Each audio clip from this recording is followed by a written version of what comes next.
Hi, Sarah. So here is my video. Obviously, it's still Corona, so I can't do much and I haven't done much. And it was really nice out today, so I was like, I'm gonna film my video outside. So we're in my driveway. There might be dogs barking. There's an owl somewhere. I don't know where it is. And then there might be cars. But who knows? Anyway, so today I decided to do the music tag. I found it on YouTube and I was just like, I'll do that. Because I really love music and I like a lot of different artists and a lot of different genres. So I was like, why not? So first question, which bands / artists do you own the most albums by? I'd have to say Luna. They are a girl K-pop group that I listen to. Every girl has a solo and then they have subunits and then they have group albums. So they have a lot of albums to collect. And all the photo books are really beautiful and you get a special photo card with each girl. So Luna. I definitely have a lot of Luna albums. What was the last song you listened to? It was Panic at the Disco. I want to say it was Dancing's Not a Crime. I think that's what it was. I was listening to it on the way back from my eye doctor's appointment.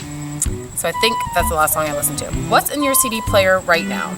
Well, not my CD player, but my record player. The last record I played was Harry Styles 2017. What was the last show you attended? That would be Dreamcatcher in Orlando. They are a girl K-pop group that I listen to.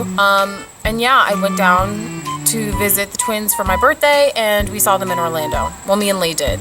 So yeah, unfortunately, that's the last concert I went to. It was a great concert, but I love concerts, and I'm really sad that I have not been to any this year. What was the greatest show you've ever been to? Honestly, that's a tie between the Killers, Sam's Town Decennial in Sam's Town, Las Vegas. That was amazing, just because it was like actually listening to them play the Sam's Town album in Sam's Town, which is my favorite album. That was like probably one of the most unforgettable moments for me, because that's something I've been like dreaming about or something I thought about since I was like 14. So that one meant a lot to me. And then also Panic at the Disco, Pray for the Wicked tour in Madison Square Garden. It was really just a really high energy concert. It was like, obviously he always puts on a good show and his songs are great. And it was so cool because for Dying in LA, he had a piano in the air in Madison Square Garden. It was amazing. It was so beautiful. Definitely one of my favorite performances or shows I've ever been to. So between those two. What's the worst show you've ever been to? I'd have to say Monsta X 2017. They are a K-pop boy group that I listen to. It was at the PlayStation Theater in New York City. The boys themselves performed very well, but the crowd was insane. The manager of the venue had even said they oversold tickets. So there was like no room. It was very, very warm.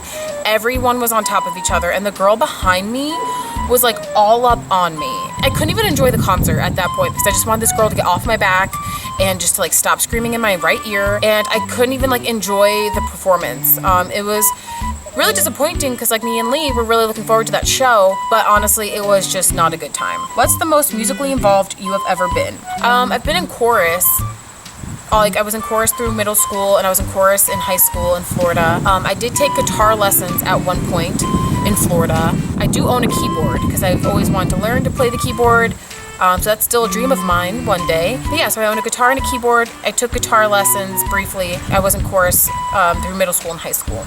What show are you looking forward to? As of now, I don't have any planned, obviously, for this year. Next year, I do have tickets to Harry Styles in Madison Square Garden. And then Lee and I are going to Harry Styles' Harryween in Madison Square Garden next year. So I'm really looking forward to that. Also, the Killers should be touring for their new album next year. It was supposed to be this year, but given the circumstances, so they haven't announced new dates for that yet. They're obviously my favorite band, and I'm really looking forward to their new album and like have them tour again. So yeah, so Harry Styles and the Killers. What is your favorite band shirt? That's so hard because honestly, sometimes I don't want to wear my concert shirts a lot because then it's like I don't want them to wear and tear or like fade. And also some of the concert tees I got when I was younger, I don't fit in anymore. So that's always disappointing. I'd have to say I have a concert tee from seeing the Killers Sam's Town the first time when I was 14 years old in Florida. What musician would you like to hang out with for a day? That's hard. I'd want to say the Killers because they're my favorite, but honestly, I think it would be very overwhelming for me. Like, I would play it cool. I wouldn't be like one of those people that freak out in front of them. Honestly, I would be very nerve-wracked the whole time. I'd want to ask like Brandon questions about some of the songs he's written and some of their performances and their albums. So yeah, I guess I would say The Killers, although specifically Brandon Flowers, the lead singer of The Killers, although inside I would be dying the whole time and I would probably have a heart attack at the end of the day. One musician or group you wish would make a comeback. I'd have to say 2NE1. I know I've talked to you about them before. They're a female K-pop group I like. They're disbanded right now. They disbanded in 2016. They have solo careers, but I would really love for them to like either have a comeback tour, like as all 4 of them. Like that would be so epic. You have no idea. I would love them to have like a group tour, like one last time.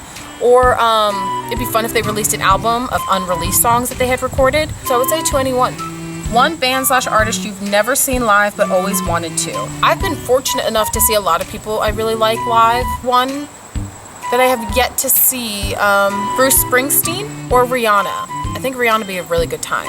Name 4 or more flawless albums. I'd have to say Sam's Town by The Killers. That's my favorite, one of my favorite albums of all time. This is hard. It's obviously going to change as more music comes out, but as of now, Too Rare to Live, Too Odd to Die from Panic! At the Disco. That's one of my favorite albums of theirs. It's so hard. I mean, Harry Styles 2017 is a good time. I do like Fine Line, but I think for me 2017 has no skips, so I'd say Harry Styles 2017. Ooh, Marina and the Diamonds, Fruit. I think that's a great album. Okay, that's 4. Sam's Town by The Killers, Too Rare to Live, Too Odd to Die by Panic! At the Disco, Harry Styles 2017, and Fruit by Marina and the Diamonds. How many music-related DVDs/videos do you own? Currently none. I'm not a huge fan of watching concerts on like TV or on a screen. I obviously prefer to be there live. It's not really my thing though. How many concerts/shows have you been to total? That is hard. So I calculated it up real quick. I have a feeling I'm missing 1 or 2. I can't think of them and it's like really bothering me. Oh, I do remember one now. So as of now, I'd say 24. But I feel like I'm missing a few, so it's either 25 or 26 overall estimate. Who have you seen the most live? It is between The Killers and Panic! At the Disco. What is your favorite movie soundtrack? I mean, the Rocketman soundtrack is amazing, obviously. I guess the Rocketman soundtrack is one of my favorites, but also I really love the 2005 Pride and Prejudice soundtrack. It's all just instrumental, but it is my favorite soundtrack. Like, I love listening to it. It makes me think of the movie. I love the movie. It's so beautiful. It's very well done. So yeah, Rocketman and the 2005 Pride and Prejudice movie soundtrack. What was your last musical phase before you wisened up? Well, I don't know if I ever had a phase. I mean, I change artists as I get older, but there's still artists I listen to from when I was younger. I don't think wisening up has anything to do with it. When I was younger, I was obsessed with Hilary Duff, so I used to listen to Hilary Duff a lot. So I just think it's like stuff I used to listen to when I was younger, but I don't really think it has anything to do with wisening up or anything. What's your guilty pleasure that you hate to admit liking? I don't really feel that way about anything I listen to. Don't really like the term guilty pleasure. I don't really think it's necessary. I mean, you like what you like and it is what it is. Within reason, nothing like bad, like, oh, I just like to be racist, I just like to kill people. Like, no, that's not cool. But music wise, or like, you know, stuff like that, I feel like I don't really have a guilty pleasure. I listen to an assortment of things. I just like what I like. So that was the music tag. I hope it was somewhat interesting. I hope you liked the ambiance in my background. And if you want to do it too next time, I can send you the questions. So I love you and I miss you and I hope you're staying safe. And I will see you in your video. Bye.